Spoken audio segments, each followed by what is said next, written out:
大家好，我是魔法创作室，欢迎大家收看我的视频。买回来的新鲜大蒜，教你一个方法，可以让新鲜的大蒜保存半年，依然保持新鲜，不会发芽或干瘪，随时取用，非常方便。大蒜味道辛辣，营养丰富，适合搭配各类菜肴，且价格经济实惠，深受大众喜爱。然而，由于大蒜的收获期集中，且其呼吸作用持续，储藏难度较大。如果没有良好的储藏措施，大蒜容易发霉、腐烂变质，或出现发芽和失水的情况。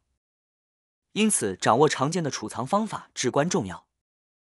通过这些技巧，即使储藏1年时间，也能保证大蒜不干瘪发芽，保持良好的口感。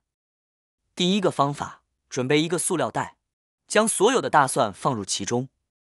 这种方法适合我们，因为剩下的大蒜不多，但一时半会又吃不完。比如我们出门旅游时，家里的大蒜如果吃不完，就可以用这种方式保存。首先找一个随便的塑料袋，把大蒜放进去，接着再放一块生姜在里面，然后将塑料袋的开口收紧，确保封口处紧实。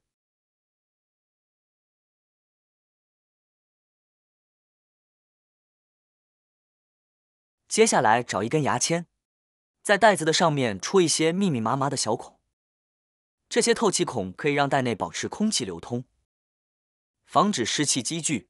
戳孔后，袋内的环境会更加干燥，有助于延长大蒜的保存时间。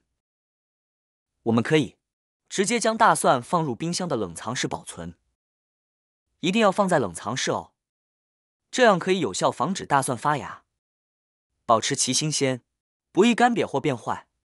这个方法特别简单，非常适合住在楼房的朋友，尤其是当大蒜所剩不多时，更加方便食用。第二个方法，同样的，我们将大蒜装入一个食品袋中，确保全部放入后，准备2支香烟。许多男性朋友都有抽烟的习惯，实际上香烟也可以用来保存大蒜。方法相当简单，首先将香烟放入袋中，然后排出袋内的空气，最后将袋口拴紧。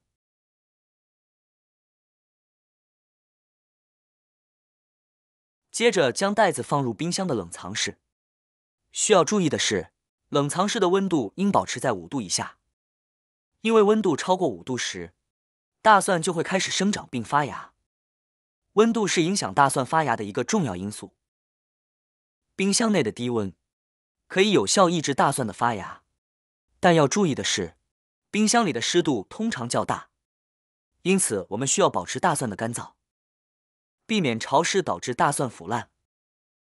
所以香烟的作用可以被巧妙地利用，主要是因为其中的烟碱具有良好的吸附特性，这种特性能够有效地保持大蒜在干燥的环境中，从而防止其腐烂或发芽。即使放置几个月，大蒜依然能够保持新鲜。第三个方法，准备一张纸巾，接着找一些家里过期或不再需要的茶叶。过期的茶叶扔掉总觉得可惜，不妨把它们利用起来。茶叶中含有茶多酚，散发着清香，并且具有良好的吸水性。我们可以充分利用这些特点。首先将茶叶放在纸巾上，然后将纸巾折叠包裹起来，形成一个小方块，以防止茶叶掉出来。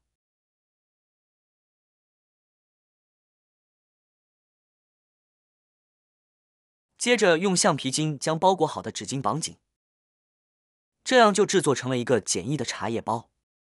接下来准备一个塑料袋，将茶叶包放入袋中，然后将需要保存的大蒜依次放入袋内，接着尽量将袋子里的空气排出，袋口打上结进行封闭。装好后，将袋子放在阴凉通风的地方。茶叶中含有茶多酚，这种成分可以抑制大蒜的发芽，同时茶叶具有良好的吸水性，能够吸收袋内多余的水分。这样一来，大蒜就能长时间保存，不会发芽或干瘪。第四个方法，我们可以把大蒜放进大米里。无论是南方人还是北方人，大家的餐桌上都少不了大米。它可是我们餐桌的主食担当。平时做饭时，你有没有发现，大米放久了容易生虫？